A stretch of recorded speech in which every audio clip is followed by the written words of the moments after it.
하나님의 은혜와 평강이 또 성탄절에 베푸시는 주님의 큰 사랑과 축복이 우리 성도들 위해, 예배드리는 성도들 위해, 또 가정에서 온라인으로 예배드리는 모든 성도들 위해 넘치도록 임하기를 주의 이름으로 축원을 드립니다.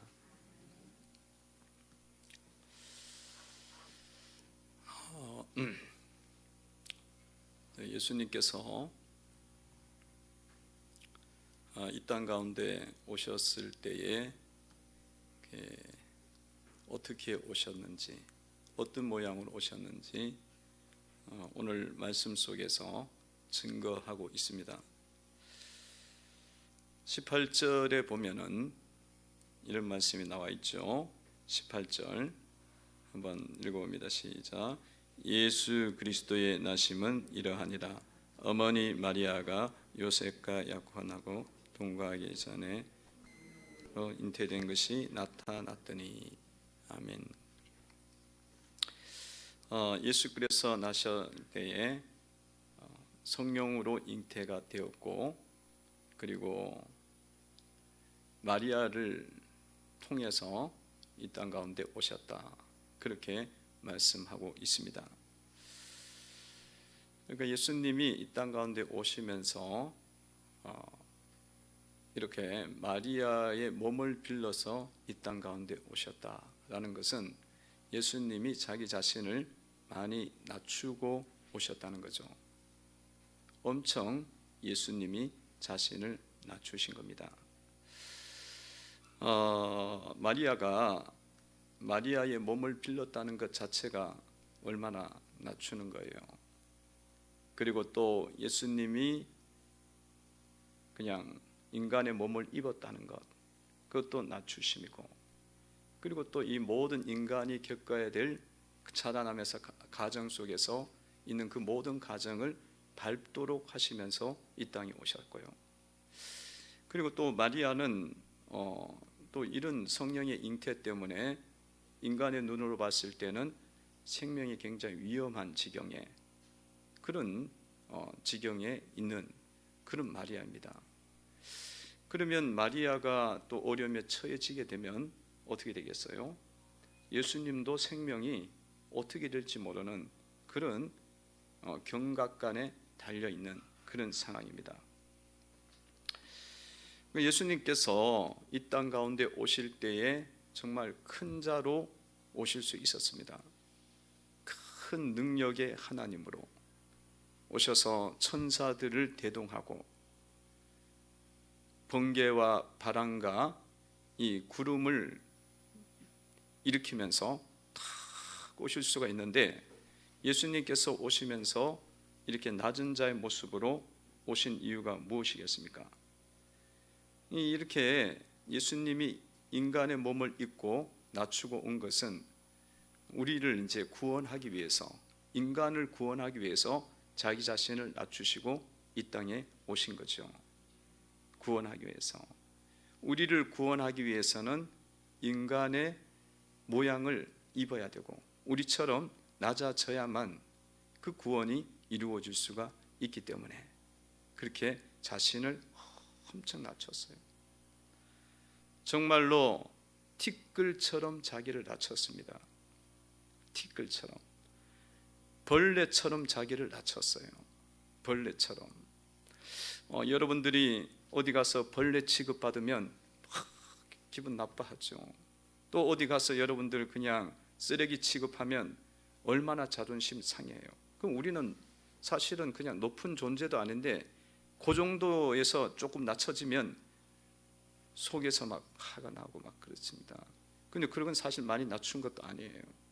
예수님이 하나님이시지만 하나님과 동등될 것을 취하지 않으시고 자기를 낮추셔갖고 인간의 모양으로 오셨다는 것은 정말 많이 낮추신 그런 모습이라는 거예요.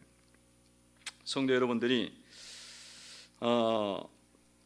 성탄절 예배를 드리면서 주님께서 여러분들을 낮추셨듯이 여러분들도 주님 앞에 또 사람 앞에서 낮추면서 겸손한 삶을 살아야 되는 줄로 믿습니다. 여러분 늘 낮은 자의 마음을 가지게 될 때에 그곳에 구원의 은혜가 오는 거예요. 나를 낮출 때에 주님이 그곳에 임하게 되어지고 생명의 역사가 일어나게 됩니다. 그 나를 높이는 가운데는 생명의 역사가 안 나타나는 거예요.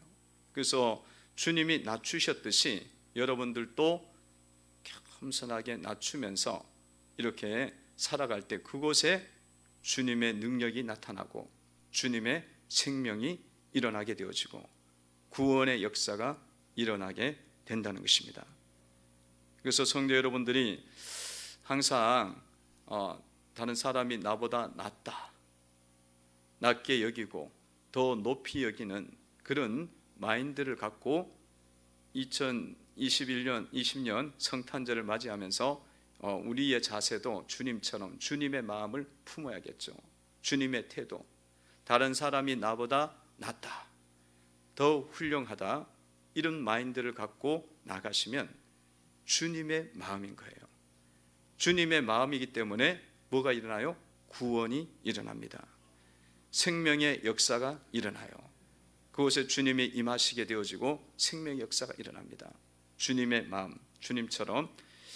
그래서 여러분들 마음속에 높은 마음을 버리고 교만한 마음을 버리고 세상 찌든 마음을 버리고 마음속에 주님의 마음, 주님의 낮은 자의 마음을 갖고 항상 그것이 기도의 제목이 되어지고 항상 내 이 평생의 소원이 되는, 그래갖고 내 인격이 되는, 주님의 인격이 되는, 인격으로 만들어지는 성도가 되셔야 되는 줄로 믿습니다. 이게 주님의 마음을 귀하게 여겨야 돼요. 주님이 이렇게 낮추셨구나. 뭐 주님이 낮춘 거는 너무 많이 낮췄고 나는 사실은 낮춰봤자 얼마 낮출 것도 없어요. 원래 낮으니까. 원래 뭐 그런 걸 죄인인데, 그렇지만 그래도 낮추자 이거예요. 주님의 마음. 그래서 다른 사람들을 바라볼 때마다 다른 사람들을 향해서 참 훌륭하시다고, 뭐 이야기하면 뭐 저래 이렇게 이야기하지 말고 참 훌륭하십니다, 참 너무너무 잘하십니다, 그런 말과 입과 마음이 되기를 주의 이름으로 축원을 드립니다. 그 뭐 좀 뭐 이야기하면 뭐 저래 이게 막 입에 달려 있어. 그냥 뭐 조금만 뭐 하면은 막 어떻게든지 막 끌고 갖고 막 이렇게 부스럼 만들려고 하고, 이거는 세상의 마음이에요. 세상의 마음이고 사탄의 마음이죠. 그게 아니라 항상 상대방이 나보다 훌륭하구나, 참 멋지십니다, 너무너무 좋으십니다, 잘하십니다. 이 높이는 마음이거든요. 높이는 마음. 아내를 향해서 높이고 남편을 향해서 높이고 자녀를 향해서 높이고 성도를 향해서 높이고, 이런 마음들이 기본적으로 여러분 속에 갖추어져야 됩니다. 한번 따라해 보시기 바랍니다. 성도님은 참 훌륭하십니다. 성도님은 참 훌륭하십니다. 성도님은 너무 잘하십니다. 뭐 하나 해도 왜 그렇게 잘하는지, 그런 마음이 되면은 되는 거예요. 그 한 거 보면 뭐 이렇게밖에 못해서, 이거는 지금 우리가 주님의 마음이 뭔지도 모르고 그냥 예수가 뭔지도 모르는 거야. 주님이 어떻게 이 땅에 오셨는지도 모른다는 거잖아요. 그리고 여러분들이 삶을 살아가면서 다른 사람을 위해서 자꾸 기도해 주는 거예요.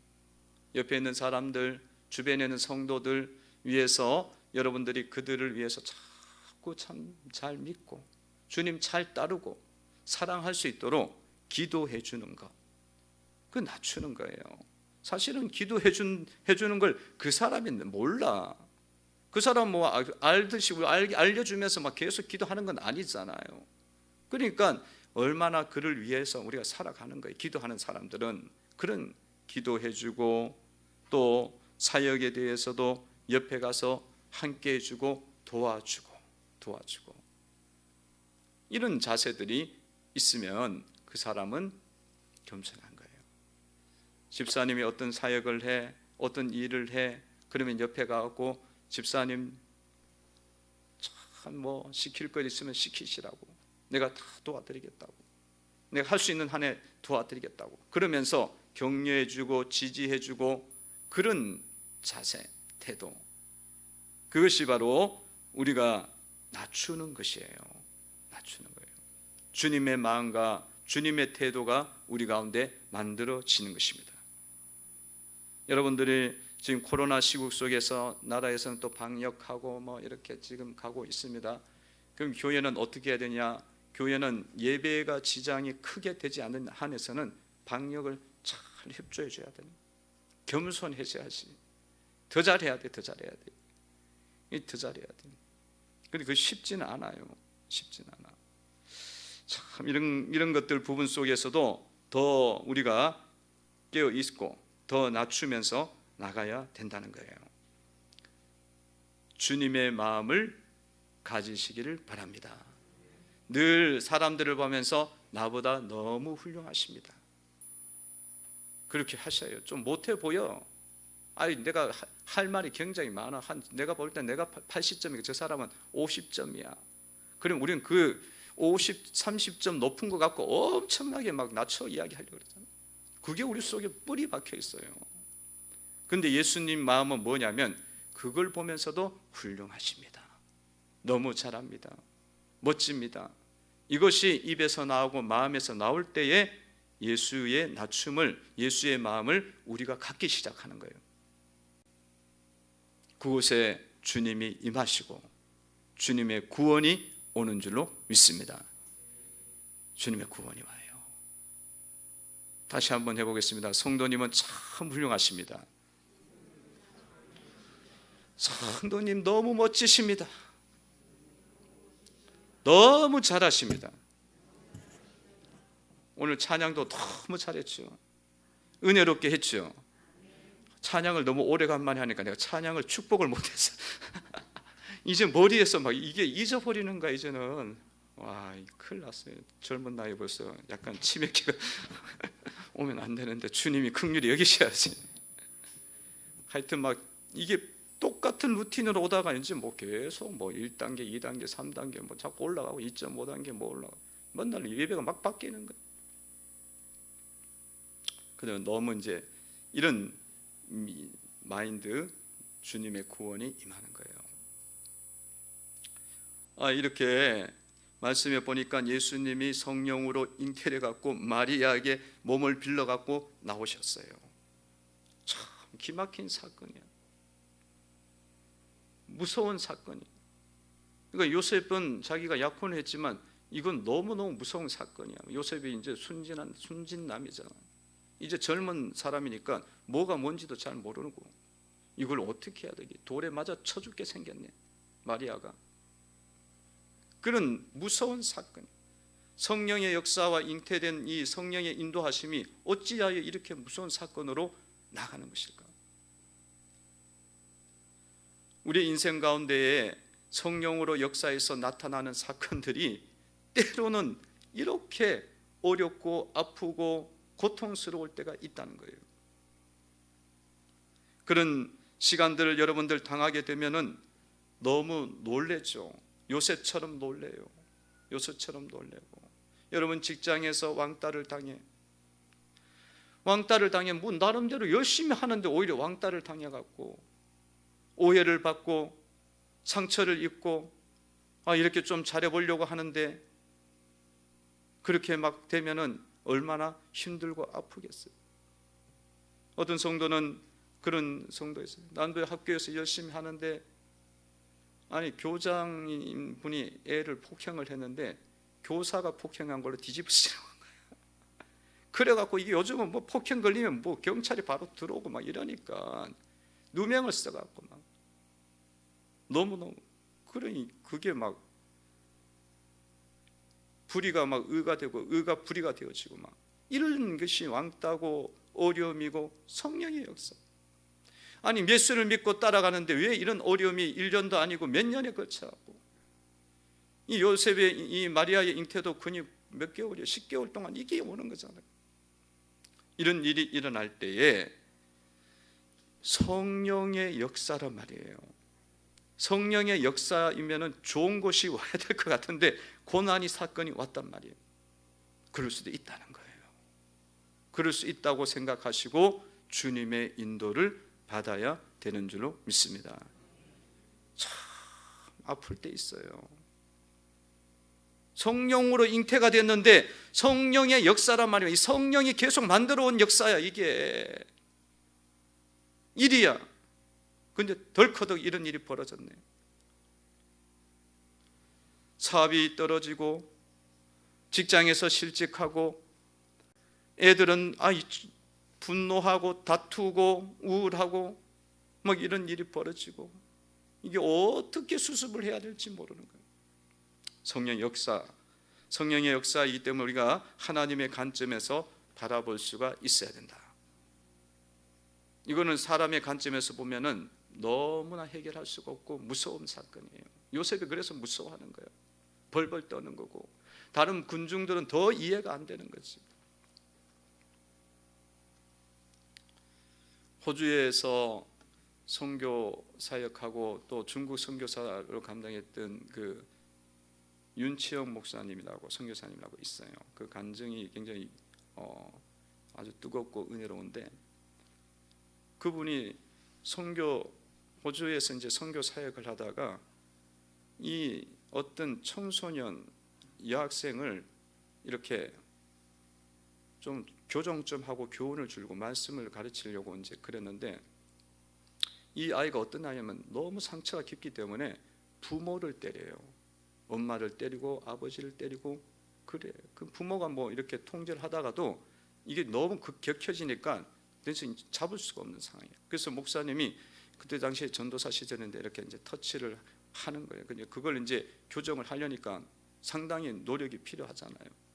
그런 시도를 했는데 이 아이가 고소를 한 거야. 부모 고소, 선교사님 고소 다 교소해 갖고 어떤 제목이 뭐냐 그랬더니 납치, 감금, 강도 뭐 이런 거야. 이 제목으로 감옥에 들어간 거예요. 감옥에. 너무 기가 막히잖아. 애 살려주려고 그러다가 그렇게 됐는데 납치가요, 호주에서 납치 제목으로 이게 판결이 되면 몇 년이냐면 징역 25년 살아야 돼요. 그렇게 무서워. 거기다가 뭐 폭행, 감금 이렇게 하면 10년 무기징역 살아야 되는 거야. 그냥 감옥에 살아야 돼. 그 밑에 있는 구치소에 들어갔더니만 구치소가 어떻게 되어 있느냐 했더니만 구치소가 지하 30m 밑에 있더라는 거예요. 그 밑에 막 엘리베이터 타고 쫙 내려가는데 밑에가 막 크게 되는데 막 죄수들이 막 문신이 새겨진 죄수들이 막 미친 듯이 막 소리 지르고 막. 그래갖고 그거 보고는 야 지옥이 따로 없네. 그리고는 다시 이제 한번 올라와갖고 재판을 받고 다시는 저기 안 가려고 했는데 그게 떨어진 거예요. 얼마나 억울해요. 근데 성령이 이제 역사를 해요. 역사해 갖고 한 명 이제 2명씩 들어가 있는 그 방 안에서 복음을 전하면서 성령이 막 역사를 막 해요. 그래갖고 그 사람들이 예수님을 한 명씩 믿기 시작해요. 믿으면서 감옥 전체가 복음이 전파되는 하여튼 기가 막힌 역사예요. 그러니까 우리는 거기 들어가면은 나를 왜 이렇게 지옥에 떨어뜨리는 너무 억울하지. 성령의 역사예요. 그 목적과 그 뜻을 우리가 다 알 수가 없다는 거지. 그런데 여러분들이 이런 일들이 올 때에는 여러분들 속에 자꾸 하나님의 뜻과 하나님의 인도하심을 자꾸 묵상을 하셔야 돼요. 묵상하면은 주님께서 가르쳐 주셔. 그럼 그게 성령의 잉태인데 고통스러운 사건이지만 그거를 통해 갖고 주님이 나를 지금 인도하고 계신 거예요. 주님의 역사들을 이루어가고 거룩을 만들어가는 일들인 줄로 믿습니다. 그러니까 여러분 삶 속에 성령으로 역사하는데 왜 이래? 막 그러잖아요. 근데 이런 일이 예수님도 당했다니까. 예수의 부모도 당했고 수많은 사람이 당하는 것입니다. 성령께서 여러분 속에 날마다 일하고 계십니다. 그래서 사건을 주시는 거야. 너무 아픈 사건이 올 때도 있어요. 감당할 만하니까 주는 거지. 하나님께서 이렇게 성령으로 잉태가 됐는데 하나님께서 하나님의 사자를 통해서 요셉에게 증거해 주셔요. 이는 이름을 예수라 하라. 이는 백성들의 죄에서 구원할 자이심이라. 주님이 친히 증거해 주셔요. 21절을 보니까 이렇게 나와 있습니다. 읽어봅니다. 시작. 아들을 낳으리니 이름을 예수라 하라. 이는 그가 자기 백성을 그들의 죄에서 구원할 자이심이라 하니라. 아멘. 할렐루야. 아니, 성령으로 잉태되었고 너무 무서운 사건인데 하나님은 전혀 다르게 증거하는 거야. 그 이름을 예수라 하라.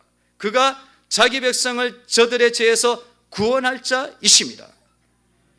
정말로 많은 사람들의 생명을 살려주는 사건이고 예수님이라는 거예요. 주님이 증거하시는 거예요. 사자를 통해서, 하나님의 천사들을 통해서 주 예수님을 증거하니까 그걸 들어보니까 전혀 다른 거예요.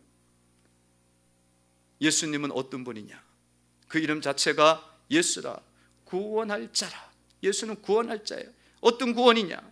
자기 백성들을 죄에서, 억만가지 죄에서, 지옥 들어가는 심판에서 건져주시는 구원자이시다.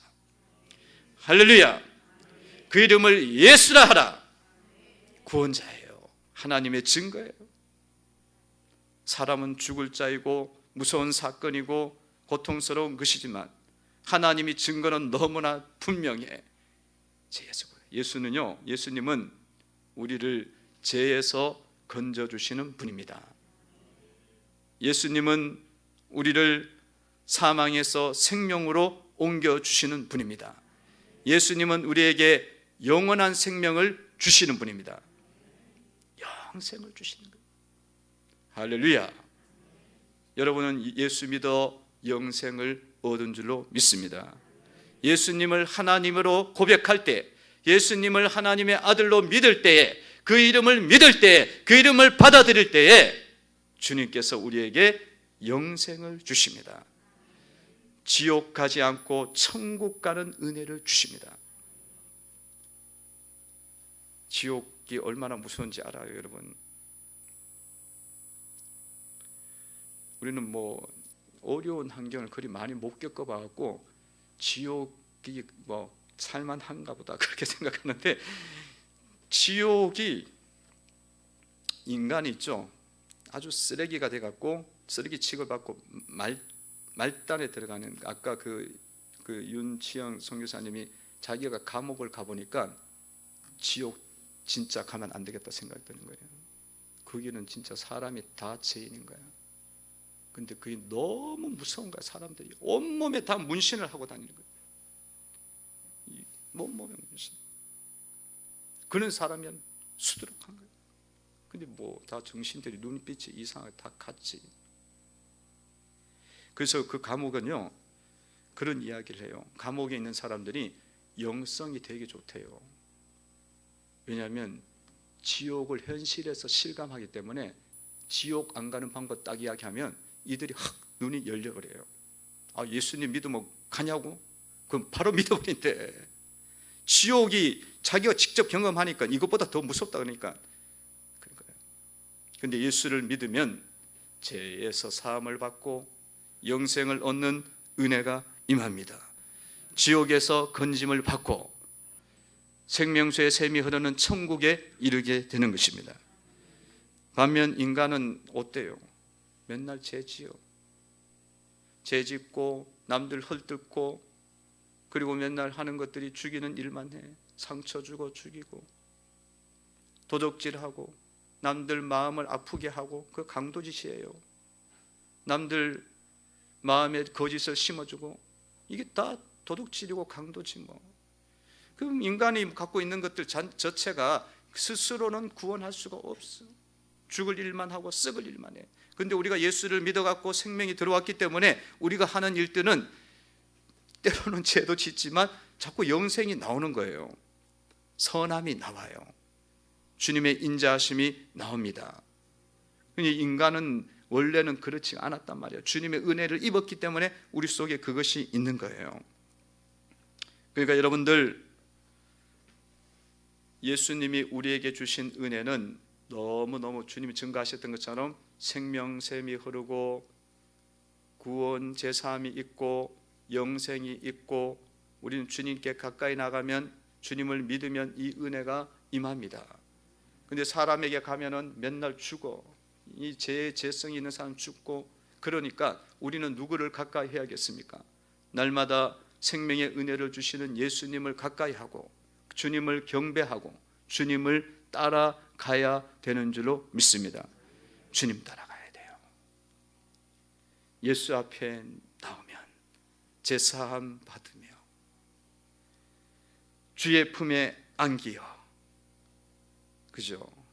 편히 쉬리라. 우리 주만 믿으면 영생복락 멸류관 확실히 받겠네. 이 예수 앞에 나오면 모든 죄 사함 받아 주님 품에 안겨갖고 내 마음의 어려움과 아픔과 상처가 편히 쉬게 되어져. 예수 앞에 나오면 우리가 구원 얻게 되어지고 영생복락 멸류관을 쓰는 영광이 임하게 됩니다. 할렐루야. 찬송가 287장 1절만 한번 찬양해 보도록 하겠습니다. 287장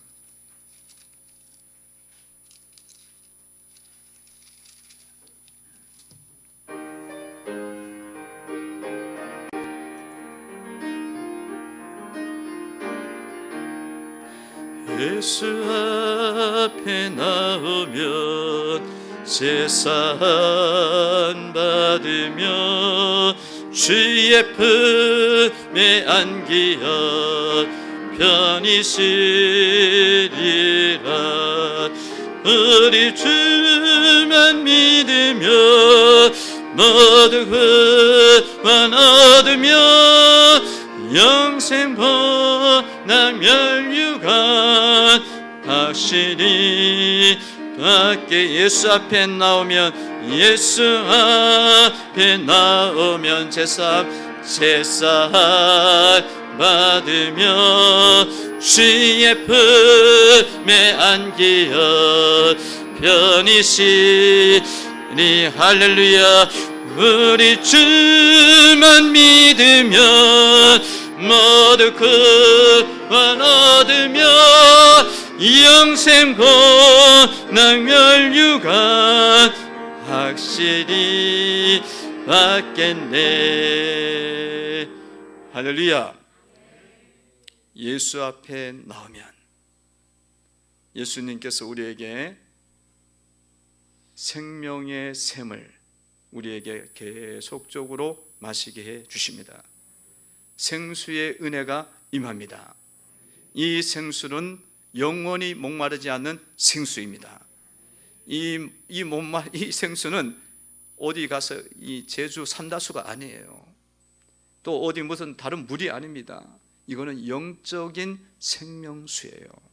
영적인 물이에요. 그래 영원히 적셔지는 거야. 영원히 회복되는 거야. 마음에 힘이 오는 거예요. 지금 막 성령님이 생수를 던지고 있는 거예요. 뿌려주시고 부어주시는 거예요 지금. 할렐루야. 지금 얼마나 감사해요. 가정에서 예배드리는 분들에게도 주님이 생수를 자꾸 주셔요. 예배 자리에 나왔기 때문에 주님이 생수를 부어주시고 은혜를 주셔요. 그 생수를 마시면은 영원히 갈증이 없습니다. 죽을 것 같은 상처도 아픔도 치유가 일어나요. 그 물 마시면 그냥 육체가 시원해지지만 영적인 예수가 주는 생명수는 목마르지가 않아. 사마리아 여인들이 그렇게 목말라 했던 문제가 해결이 됐다. 생수의 은혜를 지금도 부어주시고 계십니다. 그러므로 여러분들 성탄절을 맞이해서 여러분들 예수님 예수님께 가까이 가시고 예수의 생명을 날마다 부음을 받고 믿고 그 은혜를 자꾸 받으셔야 되는 줄로 믿습니다. 아들 낳으리니 그 이름을 예수라 하라. 이는 그가 자기 백성들을 그들의 죄에서 구원할 자심이라 하니라. 자, 이렇게 해석을 해주니까 누구예요? 요셉이 받아들였어요. 마리아도 받아들이고 누가복음에서 받아들여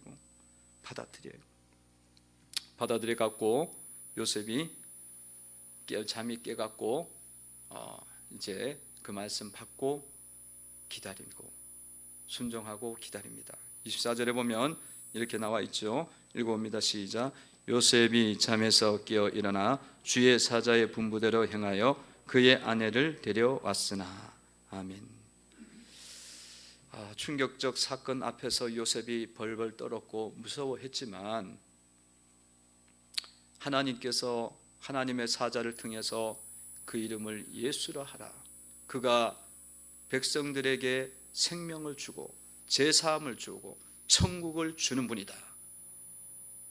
말씀을 가지고 이야기하니까 요셉이 그것을 받아들이고 분부대로 행하여 순종합니다. 순종하고 하나님 말씀대로 받들어 나가는 신앙이 되고 있습니다. 성도 여러분들, 여러분 신앙생활을 하면서 주님 말씀을 들으면 그대로 순종해야 됩니다. 분부대로 행하셔야 돼. 신앙은, 믿음은 그냥 가만 있으면 안 돼요. 우리가 하나님의 말씀을 받고 믿는 믿음의 삶을 우리가 살아갈 때에 이렇게 머리만 이렇게 거기만 자꾸 가지고 있어요. 신앙은 머리로도 이해가 돼야 돼요. 그리고 마음으로도 감동이 돼야 돼. 내 마음이 뜨거워져야 되는 거죠. 그리고는 우리의 발이 또한 분부대로 행해야 돼. 아니, 나 마음은 안 그래요. 그런 사람들 많잖아. 마음만 안 그러면 어떻게? 신앙은 이게 삼위일체가 돼야 되거든. 이 지성과 영성과 운동성이 갖추어져 있어야 돼요. 이런 신앙은 균형을 맞춰야 되는 거야. 그 분부대로 행하고 요셉이 인내해서 기다리면서 주님을 맞이하게 됩니다. 주님 맞이하게 돼서 구원의 역사가 그 과정을 통해서 일어나게 됩니다. 25절을 보면은 그런 말씀이 나와 있죠. 읽어봅니다. 시작. 아들을 낳기까지 동침하지 아니하더니 낳음에 이름을 예수라 하더라. 아멘. 순종하면서 인내하면서 순종하면서 나아가는 가운데에 어려움도 많았지만 잘 감당해서 예수가 그 가정 속에 임하게 되었습니다. 구원이 오게 됐다는 거예요. 구원이 오게 됐다는 거예요. 성도 여러분, 여러분들 삶 속에 이제 성탄절을 맞이하면서 여러분의 신앙을 점검하세요. 여러분 신앙이 균형을 잃어버리면 안 됩니다. 균형을 잃어버려야 돼요. 머리만 또 마음만 뜨거우면 안 돼요. 하나만 되면 이상한 쪽으로 가. 행동이 같이 일치가 돼야 돼요. 운동성이 있어야 돼요.